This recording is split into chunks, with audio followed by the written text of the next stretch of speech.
Bueno, buenos días a todos. Brevemente les digo cómo vamos a realizar estas jornadas. Tenemos 20 minutos por expositor. Después de cada expositor vamos a tener una ronda de preguntas de 10 minutos. Vamos a hacer las dos primeras exposiciones y después hacemos una pausa café, retomamos con las terceras y después el mediodía. Así que va a empezar Natalia. Bueno, buenos días. Vamos a comenzar la jornada con la ponencia de Rodrigo Montaño, que es antropólogo asociado al PEAC, investigador CONICET en el IDACOR, Universidad Nacional de Córdoba, y se especializa en la etnografía de la cultura material y la etnolingüística de los indígenas chaqueños, en particular de Chile. La ponencia se titula Posibilidades y desafíos de lo digital en investigación etnolingüística, documentación, análisis y transferencia. Hola, ¿cómo va? ¿Me escuchan bien? Sí, perfecto. Vamos a intentar que yo comparta esto, la presentación. Un segundo.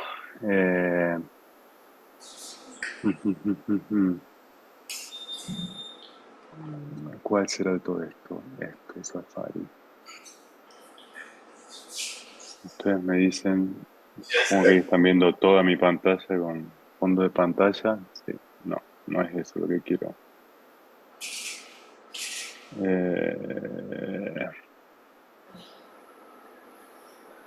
A ver. Se veía bien. ¿Se veía la presentación o se veía mi pantalla? No, la presentación. Ah, bien. Perdón. Pensé que... Entonces, vamos de vuelta. Un segundo. Ahí te puso menú ver, pantalla completa. ¿Cómo, Diego? Perdón. Menú ver, pantalla completa, te puso el de soporte. A ver ahí. Ahí se ve tu presentación. Ahora sí. Ahora les pongo el modo presentación y ya. Creo que ahí ven bien. Sí. Perfecto. Bueno, gracias por la invitación a compartir esto con ustedes. Como dijo Natalia, ese es el título, Posibilidades y grandes desafíos de lo digital en etnolingüística. Si se llega a escuchar mal o algo, me avisan por algún medio. Y documentación, análisis, transferencia. Natalia ya les dijo mi nombre y ahí está, y mi lugar de trabajo, que es en Córdoba, un instituto de CONICET y la universidad. Bien, el objetivo de esta presentación es hacer, por un lado, una sistematización personal de la interacción de lo digital con la etnolingüística e ilustrarla con algunos ejemplos de mi trabajo de campo, que como adelantó Natalia, es en el Gran Chaco, particularmente con la lengua y el pueblo Wichihues-Nayek. Y esta sistematización, particularmente en dos aspectos, me gustaría centrarla en dos aspectos. Uno, las herramientas digitales para la etnolingüística, y el otro aspecto del que quizá vaya a hablar bastante menos es la etnolingüística como una humanidad digital. Y por otro lado, el segundo objetivo es comentar algunas de las posibilidades que se abren a la etnolingüística argentina, si es que eso existe, lo vamos a ver un poquito ahí. Existe, pero digamos qué forma tiene concretamente, y sobre todo los grandes desafíos, eso es una posición personal. Y les pido desde ya disculpas si hay cierta desproporción entre el título, sí, quizás muy ampuloso para lo que voy a decir. Bien, algunas definiciones preliminares que son obviedades para ustedes. Perdón, pero yo no los veo, entonces no veo bien quién está ni a quién le estoy hablando.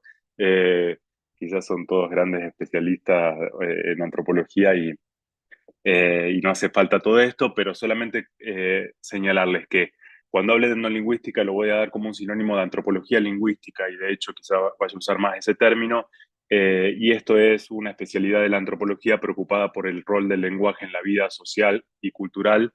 En otras palabras, interesadas en examinar cómo los fenómenos lingüísticos configuran y a su vez son configurados por los otros fenómenos sociales, culturales.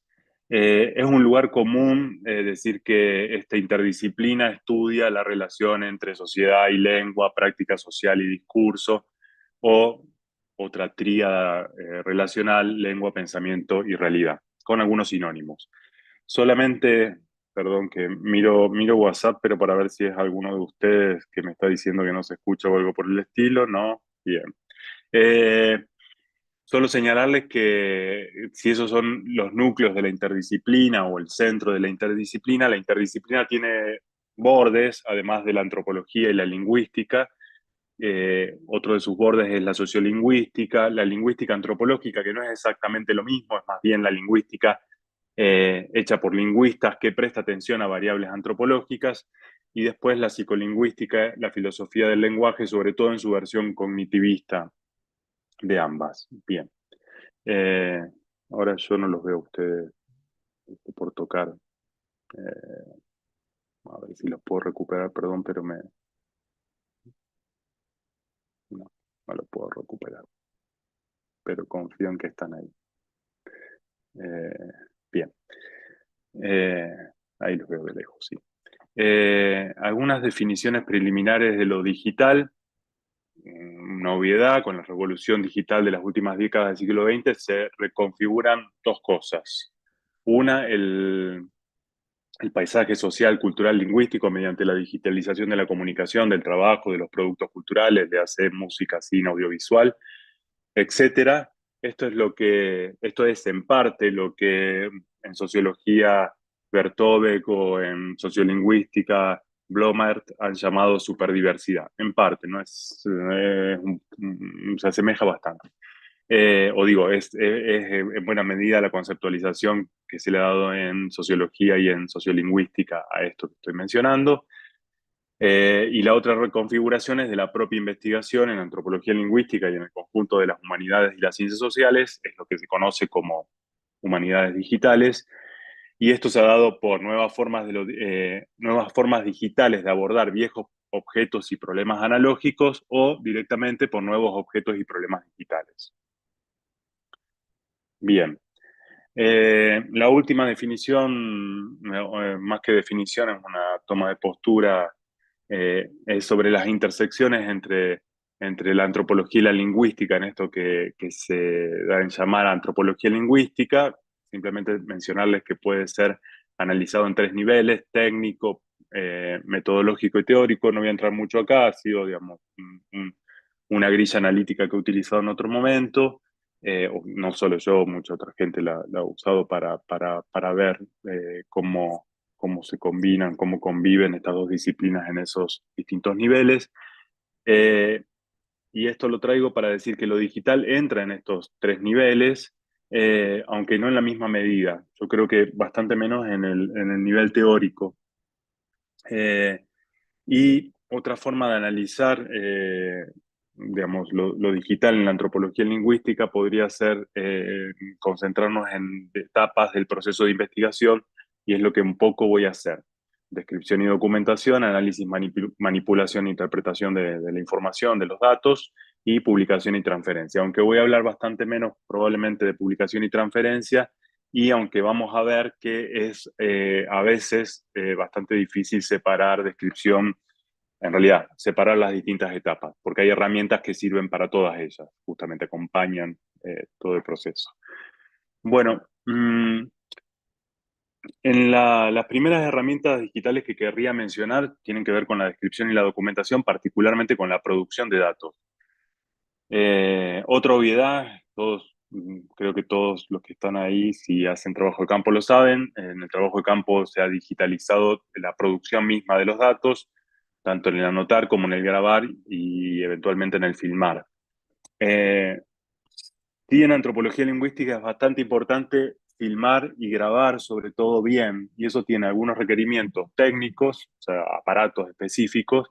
Y ahí yo puse una pequeña lista de lo más elemental, que realmente es elemental, digamos. Se puede hacer bien sin tener grandes recursos. Un Zoom H1 es un grabador eh, que graba en buena calidad, en alta calidad de audio, pero sí hace la necesidad de usar micrófonos, de grabar en ciertos formatos y contar con un espacio adecuado de grabación, que a veces en el campo hay que hacerlo y es lo más difícil de controlar. Y ahí eso no hay nada digital en el espacio de grabación. Bien. Y después, digamos, además de que entran en el trabajo de campo tradicional, entra en esto que yo le he puesto acá, ciberetnolingüística, que es el estudio de las prácticas lingüísticas y sociales en redes sociales, comunidades virtuales, etc.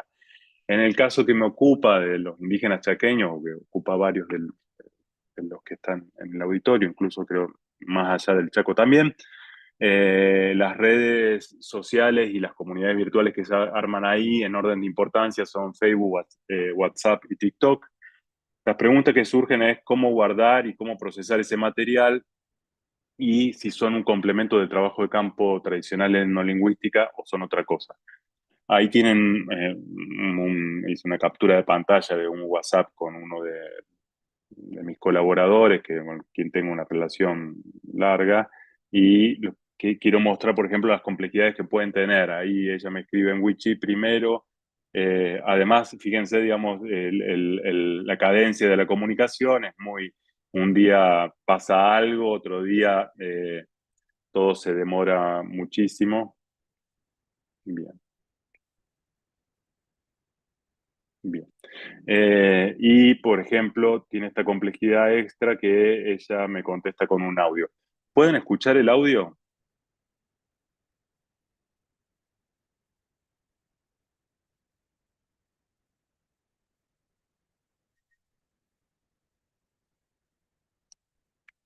No sé si lo escuchan al audio o no. Lore, te veo tu cara. ¿No? Si me haces un no o un sí. No. Bueno, hay un audio en Wichi simplemente de respuesta. Yo lo que no tengo ni idea si alguno sabe cómo solucionar ese problema. Quizá que yo me saque los auriculares puede tener que ver.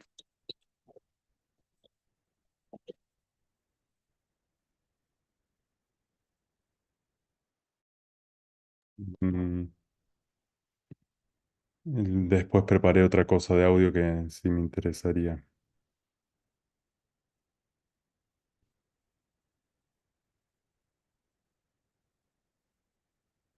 Ahí ya está. Volví a intentar, Ahí Rodri. proba el audio. Audio aguanten cripto. Escucha. No listas. Можно buenos problemas. Ini kita bisa Bueno, eso nomás. Ahora no sé cómo pararlo. Bueno, ya va a parar. voy a ver una problema. Vamos, ahí va. Otro problema de ese tipo de material es la calidad de los registros. Bueno, y por último, lo mismo, todo esto de digitalización en la producción de datos en el trabajo de archivo. Ustedes lo saben mejor que yo. Ahora, el problema que sigue es dónde guardar el resguardo de los datos. El resguardo de los datos. Quería comentar dos cositas. Sí, digamos, en el trabajo de campo de no lingüística es necesario hacer backup en el campo y eso no es tan sencillo a veces, sobre todo cuando se trabaja con video, porque es muy pesado. Y por otro lado, qué hacer después con esos datos, que creo que son problemas que debemos tener todos, más allá de que trabajen en antropología lingüística o no. Quería señalar, ahí tienen en un rinconcito mi Drive, por ejemplo, con documentos manuscritos del siglo XVIII, que uno los deposita, por ejemplo, en un Drive institucional, pero todas las universidades argentinas dependemos de Google, porque las universidades compran, por lo menos las estatales compran a Google el servicio. El problema de si uno hace copias en discos rígidos externos o tarjeta es dónde los guarda, quién tiene acceso a eso y sobre todo cada cuánto se renuevan. Y en el caso, digamos, otra solución es la de repositorios públicos que permiten justamente obtener un identificador estable que en general se llaman handle, pero hay otros tipos de identificadores estables que son útiles al momento de publicar esa información. Pero bueno, todos los que me están escuchando supongo que tienen alguna experiencia con el repositorio digital de CONICET, que es un repositorio, a mi punto a mi modo de ver, complejo en la carga y complejo en las posibilidades que uno tiene de controlar qué pasa con esos datos. Y después repositorios más chicos, nosotros en la Universidad Nacional de Córdoba y en la institución donde trabajo, en el Museo de Antropología y en IDACOR, tenemos este repositorio Suquía, que ahí tienen un ejemplito arriba, por ejemplo, de un documento que yo cargué. Los investigadores tenemos una cuenta, un perfil y varias colecciones ahí adentro. Bien, eso es una posibilidad, pero no está abierto a todo el mundo, obviamente, digamos. Sí, sí para la consulta, pero no para la carga. Y hay repositorios públicos, por ejemplo, este Nacala, que es un repositorio francés que te da muy rápidamente un handle, digamos, una dirección permanente, estable del objeto digital, pero es francés. O sea, uno lo deposita y no lo puede tocar. Una vez que lo deposita no se puede, creo que incluso no se puede corregir. Lo que no se puede borrar es seguro. O sea, lo que no se puede seguro es borrar. Perdón. Ahora, en cuanto a la sistematización y análisis de datos, me voy a concentrar en los lingüísticos, en los otros quizá usted tenga más experiencia. Los programas más usados creo yo que son dos para el trabajo de campo, perdón, para el trabajo con datos lingüísticos en el campo o después del trabajo de campo. Estos dos programas, Flex y Toolbox, los hizo el Instituto de Lingüística de Verano, o Instituto Lingüístico de Verano también, una institución confesional dedicada a la traducción de la Biblia, bueno, la conocen, etcétera, norteamericana. Flex, que es el más moderno y es el que más se usa, que sirve para análisis morfosintácticos, también para manipular texto y estudiar léxico, y sobre todo interactúa con otro programa que se usa bastante, que es el AM. Yo no sé usarlo. He intentado, ¿verdad? Pero muy complicado, y si quieren después explico por qué. Pero el que sí uso es Toolbox, que antes se llamó Shoebox, sigue vigente. Fue diseñado por el mismo instituto y les quería decir, contar un poquito de este programa. Sirve es una base de datos en líneas generales, maneja tres tipos de bases de datos: de léxico y gramática, de texto libre y de notas etnográficas, de sus cuadernos de campo. Y tiene dos funciones muy específicas. Una es que permite interlinear los textos, es decir, agarra la base B y con la base A te la corta automáticamente y te permite un glosado gramatical. Eso sirve para calibrar la traducción. No te hace la traducción, pero calibra la traducción. O te permite calibrar la traducción, es decir, mejorarla, ver si estás equivocándote o te estás saltando material, información gramatical al momento de traducir. Y por otro lado, sirve para cargar a partir de texto, digamos, engrosar el léxico. Y después tiene otras funciones también bastante específicas. Una de ellas, la A, que es la de formatear diccionarios. Es un programa muy potente para hacer diccionarios. Es el que más se usa en el mundo para hacer diccionarios de lenguas no mayoritarias. Y también te permite exportar el texto interlineado en distintas formas y también te permite exportar el trabajo los cuadernos de trabajo de campo. Unas imágenes para que se ubiquen un poco. Ahí ven la lista, por ejemplo, del léxico apretada a la derecha arriba, y abajo, si uno toca, entra en una entrada y te permite tener un montón de información, alguna muy específica como los símbolos fonéticos. Eso no es tan común que una base te permita hacerlo. En cuanto al texto, fíjense, además de que te permite tener una lista de todos los textos que tenés, después tocas un texto en particular y ves ahí el interlineado, la línea roja y la azul, lo hace automático el programa. Uno tiene que ir tomando decisiones también. Cuando se encuentra con problemas, te pregunta y uno va tomando decisiones.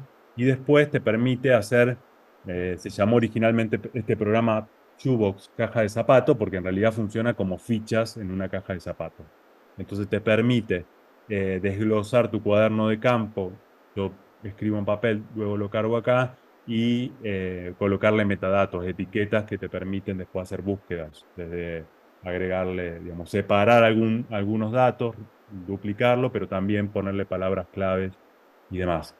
Pros y contras de Toolbox. Parezco el vendedor de Toolbox, perdón, pero por si alguien lo quiere usar. Pros. Es gratis, es relativamente simple de usar y cumple bien esas tres funciones específicas. Una, poder anotar en fonética. Dos, hacer diccionarios. Tres, interlinear, o sea, glosar y segmentar y glosar. La tercera es que la asistencia técnica de SIL son súper amables y están muy predispuestos a trabajar. Y la otra es que, en última instancia, la cuarta, en última instancia, la base, cualquiera de las bases es muy simple, es una base de datos que se abre en TXT, es decir, en texto plano, y eventualmente uno tiene ahí acceso, digamos, a un documento de texto con ciertos comandos. Los contras, que no son pocos, es que no corren Mac y que no es tan fácil a veces usar un emulador de Windows en Mac, sobre todo en las Macs más nuevas. La otra es que lleva bastante tiempo en aprenderlo y hay que formatear un poco el programa, es decir, hay que tocarlo un poco antes de empezar a cargar datos. Y la tercera, el tercer contra, es que en la asistencia técnica del SIL hay una sola persona que es una de las programadoras del programa original, y que es una señora muy mayor. Eh, entonces está un poco discontinuado el programa. Bien, entonces le quería comentar esto, que para listas simples yo creo que sigue siendo mejor utilizar hojas de cálculo y punto. Acá les puse un ejemplo de un trabajo que estamos haciendo con dos colegas, Flamini y Preci, de un atlas toponímico Bucci Wesnayek, con unas 2100 entradas de topónimos, donde hay que, bueno, acá la tabla esta es una tabla de homogenización de datos, o sea, de compilación y homogenización de datos, una tabla de hoja de cálculo nomás, pero que después interactúa con el programa QGIS para poder geolocalizar cada punto. Pero incluso a veces es mejor usar procesador de texto. Y acá puse otro ejemplo de un librito que escribimos hace bastante tiempo con un wiki, Gerardo Juárez, con la tapa el librito. Ahí ven en el extremo izquierdo de abajo, eso está pasado, digamos, es una captura del libro, pero eso fue una tabla en procesador de texto, más una capa de Google Earth, y después terminó en un mapa dibujado sobre la capa de Google Earth, pero dibujado por un diagramador, por un diseñador gráfico. Bueno, otras herramientas digitales para la antropología lingüística muy usadas, pero de las que yo voy a hablar poco porque no las uso yo. Una es PRAT para el análisis fonológico, pero yo no hago análisis fonológico, pero es una herramienta gratuita que sirve para el análisis visual de la onda sonora y tiene algunas cosas más. Alguna idea tengo, pero no la he usado realmente. Y la otra es ELAM, que es un anotador de video y audio, o sea, permite anotar material de video y audio encima, y también permite lo mismo que les dije de Toolbox, pero lo permite hacer sobre el video y el audio, es decir, segmentar y glosar. O sea, es bastante potente, es muy usado. Es una interfase del Max Planck, o sea, que hizo el Instituto Max Planck para interactuar con este programa Flex. Ya voy por el... ¿Alguien me está hablando? ¿Sí? ¿Me escuchó? Quedan 5 minutitos. Dale, ya termino. Bueno, lo que quería decir que un suplemento o mejor dicho, una forma artesanal de solucionar el problema que genera el trabajo entre Flex y el AM es usar Toolbox más DaVinci, más cualquier editor de video. Acá tienen, digamos, una captura de pantalla de un editor de video, y ahora, digamos, permitiría hacer esto, que se los adelanto, pero es solo para ninguna magia. Sẵn vô mấy có sẵn nói để chỉnh được rồi. Bueno, pero muy, muy artesanal el trabajo, o sea, hay que, nada, subtitular. Bien, hay otras herramientas de análisis cualitativo, de datos cualitativos y cuantitativos que ustedes conocen mejor seguramente, algunas pagas, otras no. Quería señalar que después tenemos una serie, digamos, tenemos una serie de repositorios digitales para el trabajo con lenguas, algunos que dan características generales de la lengua, clasificación, ubicación, cantidad de hablantes, bibliografía de la lengua muy, muy exhaustiva. Etnologue, Glotolog, y sobre todo esos dos son muy buenos, muy recomendables. Después, tenemos repositorios de material audiovisual. Acá hay varios, voy a ser muy rápido. El único que para mí funciona fácil es Pangloss, el francés. Ahora, tiene muy poco. Si se fijan ahí, en el caso del Chaco, solamente están las cosas que cargó Nicolás Richard. Después hay el repositorio, uno nacional, el DILA, pero ahí uno tiene que tener acceso al material nuevo, el material que hay es viejo y es sobre todo en castellano, etcétera. Y lo mismo pasa con AILA, el de Austin, Texas. También hay que pedir acceso, incluso así uno esté logueado, no puede consultar los audios. Y lo mismo pasa con la colección Language Diversity del Max Planck. Ahora, después hay una serie de datos de texto, sonido y audiovisual, por ejemplo, en la biblioteca digital Kurni Mendayú, que seguramente usan ustedes, pero también en esta página que compila Biblias del mundo y también en la página oficial de los Testigos de Jehová, donde hay mucho material traducido o doblado a muchas lenguas del mundo. Y yo no pasaría por alto el uso de cine. Les muestro nomás para que vean la calidad que puede tener la cosa.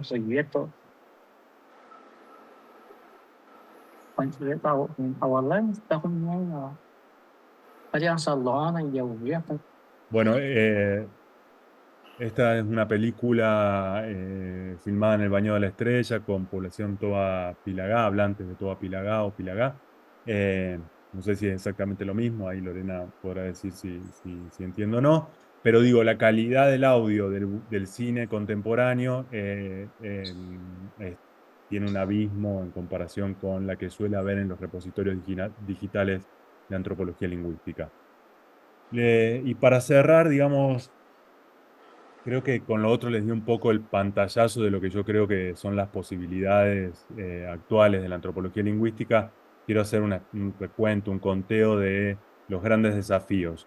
Uno es el problema de la soberanía sobre los datos y de los bancos de datos en su conjunto. ¿Quiénes y cómo se aseguran dos grandes derechos y un riesgo? El derecho de autor, sea patrimonial, digamos, si uno cobra, no cobra, dispone o no dispone, de reproducción, de distribución. La otra, el derecho a la privacidad de los sujetos que aparecen o que son grabados. Y el otro, el riesgo de la vigilancia. Digamos, ¿qué pasa con todo eso? Eso es un problema que está vigente en la antropología lingüística hoy. El otro es la complejidad de las herramientas digitales, que requieren necesariamente trabajo en equipo, llevan tiempo aprender a usarlas y hacen que uno se especialice en una herramienta. Es muy difícil después hacer transiciones a lo largo de la vida. Me pasa a mí un poco con Toolbox, tener ganas de volver a aprender a usar otra herramienta digital cuando fue bastante complejo hacerlo y fue bastante complejo armar la base ahí. Y la última, es cómo, digamos, la necesidad de optimizar recursos en un escenario nacional de escasez de recursos, porque lo digital es caro, a pesar de que hay, como decir, un cortocircuito o atajo que uno puede hacer. Una es usar software libre. Todo el que les presenté es libre, incluso DaVinci, el editor de video, el mejor editor de video hoy es de uso libre. Y bases de datos abiertas. Sabiendo que, digamos, ahí sucede algo que si no son públicas, e incluso siendo públicas, cuanto más abierta es, más soberanía o por lo menos más control pierde el investigador sobre sus datos.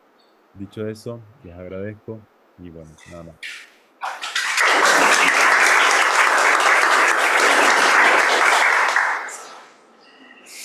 Bueno, preguntas. No sé si hablan, ¿me escuchan? Sí. Hola, soy Cecilia Martínez. Cortas. Mi pregunta es más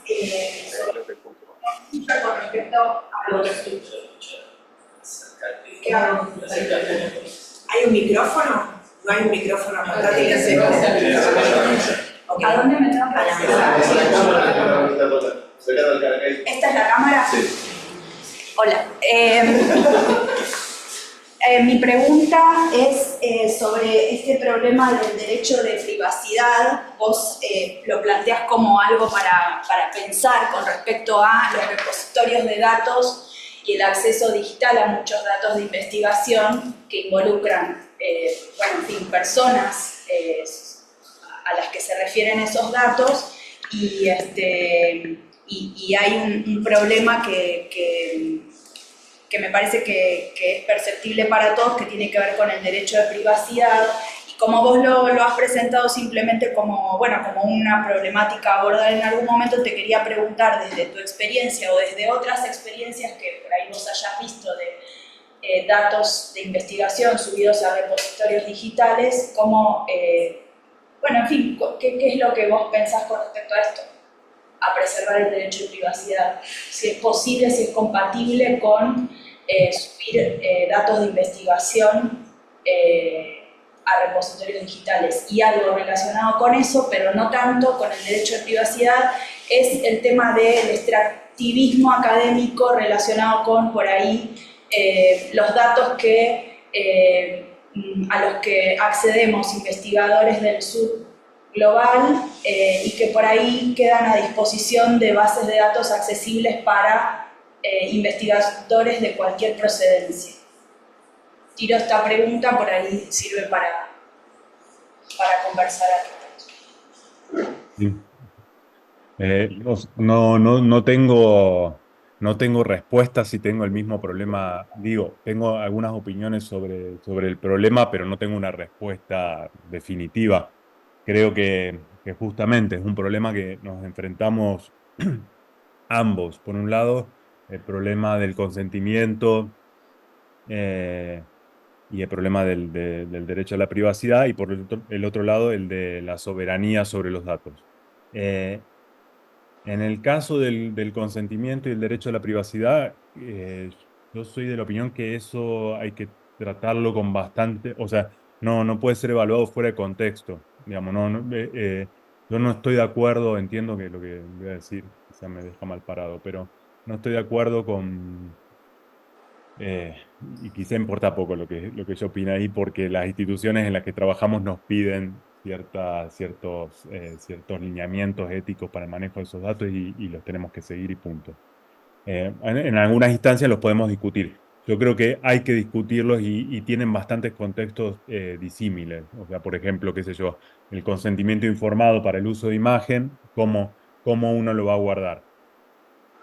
Primero, cómo lo va a pedir y cómo lo va a guardar. Yo en general no hago firmar a nadie nada, porque con la gente que trabajo, hacer firmar es muy agresivo. Implica, digamos, está sacando inmediatamente algo que no saben bien qué consecuencias va a tener. Entonces sí lo grabo. Pero eso lo hago a partir del 2012, 2013. Antes de eso, la verdad que pedía el consentimiento, sí. Siempre lo pedí, porque si no, básicamente no hubiese podido trabajar con la gente, pero no lo registré en muchos casos. Entonces tengo, por ejemplo, problemas al momento de subir a Pangloss, tengo que explicarle, además que son gente que se murió hace 15 años a veces, entonces empiezan problemas, tensiones de que no tengo el consentimiento de una cinta que a lo mejor tiene mucha importancia, que la persona me lo dio, me lo dejó como un testimonio para ser publicado realmente, pero que yo no guardé el consentimiento y por otro lado la persona está muerta y los herederos a veces también. Bueno, no sé. Y lo del extractivismo académico, que incluso pues, tiene varias escalas. Lo que sí yo creo es que hay que ser, digamos, como antropólogos, como lingüistas, tenemos que ser bastante cautos y no sacar el látigo para empezar a flagelarnos nosotros, porque la verdad que en el espectro de malas prácticas no solemos estar en el espectro de o sea, en el lado alto de las malas prácticas. Yo creo que no, para nada. Cuando uno compara, por ejemplo, las productoras de cine comercial, los contratos leoninos que les hacen firmar a los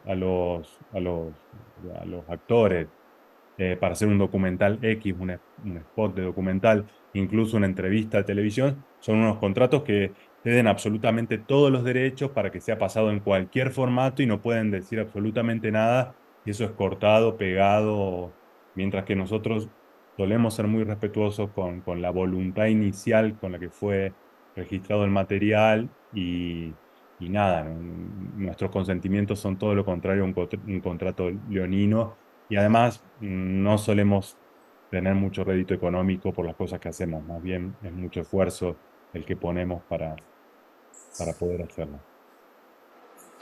Bueno, gracias. Bueno, dos preguntas más. ¿Me escuchás, Rodri? Sí, pero lo único que creo que se te corta si no te escucha el micrófono. La pregunta era porque, bueno, vos distinguiste entre el objeto digital y el objeto, digamos, el tratamiento digital de un objeto analógico, ¿no? Mi pregunta va sobre el objeto digital. En lo que mostraste, bueno, hay todo un arsenal de herramientas para almacenar, para sistematizar los datos. La pregunta es si eso, heurísticamente, si eso permite o si encontrás que permite algún tipo de mirada novedosa con respecto a lo analógico. Te pongo el ejemplo, en los programas de parentesco que usamos, bueno, Pablo, Dena, yo, y acá hago una nota al pie, quizá indebidamente estoy haciendo sinónimo de digital con informático, pero bueno, la mirada informática te permite encontrar cosas que la mirada artesanal no te permite. Por ejemplo, ver las relaciones con primos de tercer grado, que son demasiado abstractas para nosotros. Entonces, ¿encontrás que más allá del almacenamiento, esta digitalización permite ver la lengua de otra forma o no? ¿O es una fase más sistemática e intensiva de ver el mismo objeto analógico?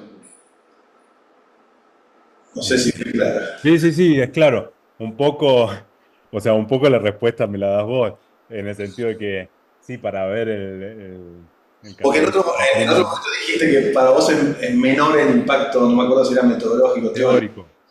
Sí.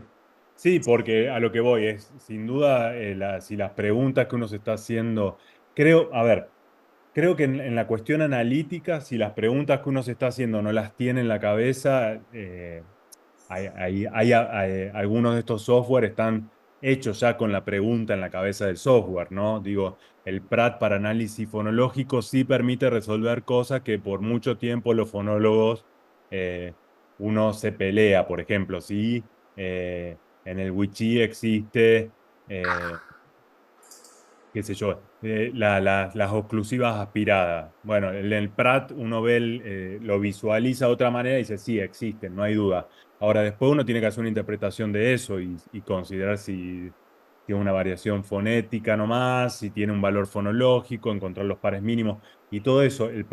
Otro programa, por ejemplo, el Toolbox, que va a ayudar muchísimo porque entre la caja de zapato y tener todo, las búsquedas, la posibilidad de búsqueda y de sistematizar rápidamente, digamos, de que te dé una lista de morfemas que se parecen o de los 100, no los 150, pero los 20 morfemas que vos pusiste que son causativos, no hay tanto en Wichi, pero ponele los 5 causativos y vos fuiste, lo que digo, para mí en ese plano es una intensificación nomás de la capacidad analítica, incluso con esto de inteligencia artificial entiendo que se pueden hacer también muchísimas cosas, incluso se puede programar una inteligencia artificial para armar una gramática, no para armar la gramática, pero sí entrenarla para que aprenda Wichi, por ejemplo. Pero lleva mucho tiempo, lo he hablado con bastante gente que hace eso con español e inglés, pero claro, son un montón en el mundo y están todo el tiempo enseñándole. Uno con Wichi se va a gastar la vida de uno haciendo eso y aparte yo no sé tanto Wichi como para enseñarle a la inteligencia, así ponga todos mis audios, etc. Eso por otro lado. Pero después sí creo que hay algo que en lo digital mm, es un poco nuevo y tiene que ver con el audiovisual, que no es casual, por ejemplo, que el Ethnography Sensory Lab de Harvard, con una reconfiguración de la antropología, que ahí sí otros problemas teóricos, o sea, problemas teóricos quizá medio light qué sé yo, para teoría del parentesco, digamos, qué sentido tiene la antropología, qué es lo que tiene que buscar, qué lugar ocupa los sensorios, qué es lo que tiene que hacer, qué sentido tiene la antropología qué es lo que nos puede hacer pensar la antropología. A uno le pueden interesar o no, pero creo que eso sí lo permite el audiovisual y cierto tipo de audiovisual muy digitalizado. O sea, las producciones de esta antropología audiovisual de Harvard usan muchas máquinas. Gracias. ¿Alguna otra pregunta? Podría hacer una pregunta. Sí,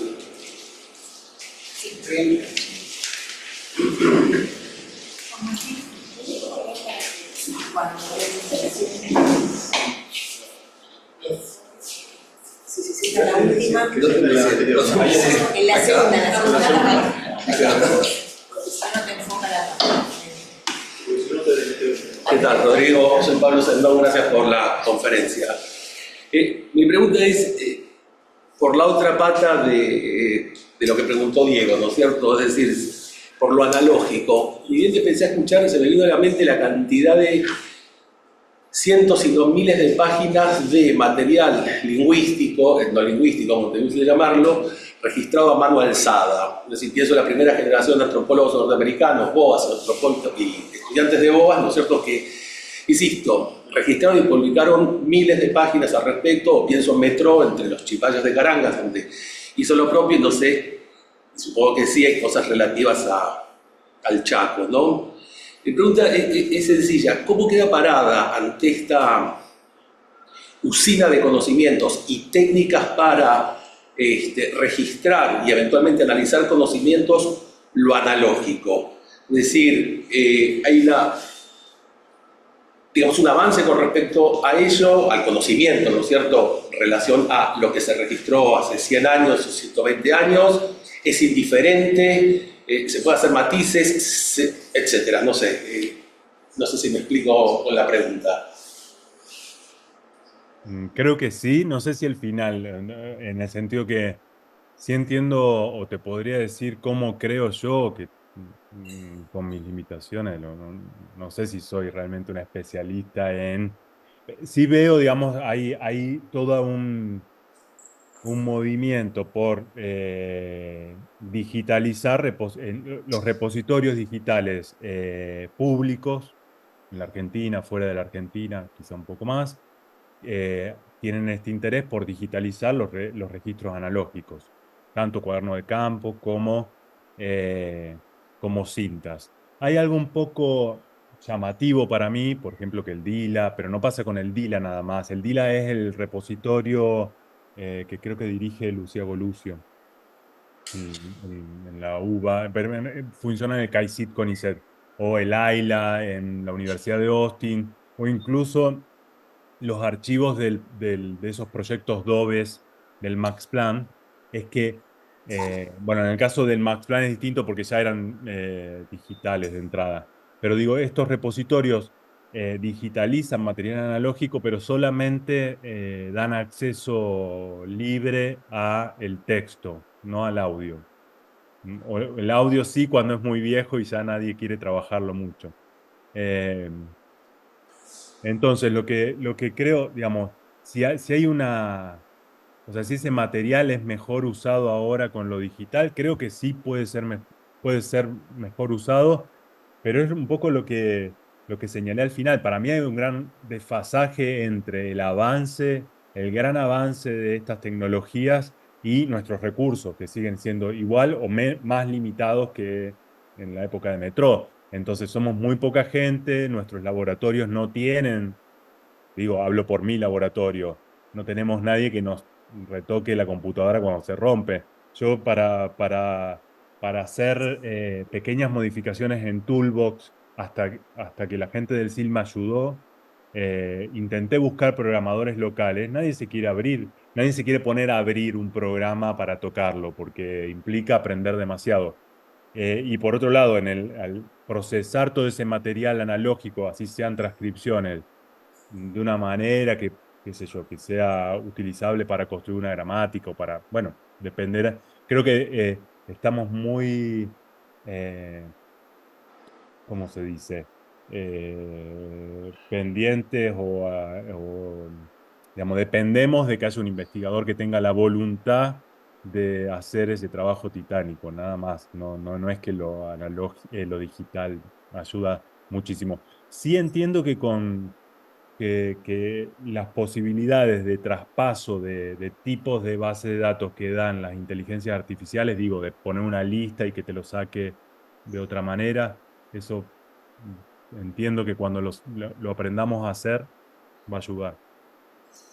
Bueno, gracias. Gracias a todos. Tenemos un breve cambio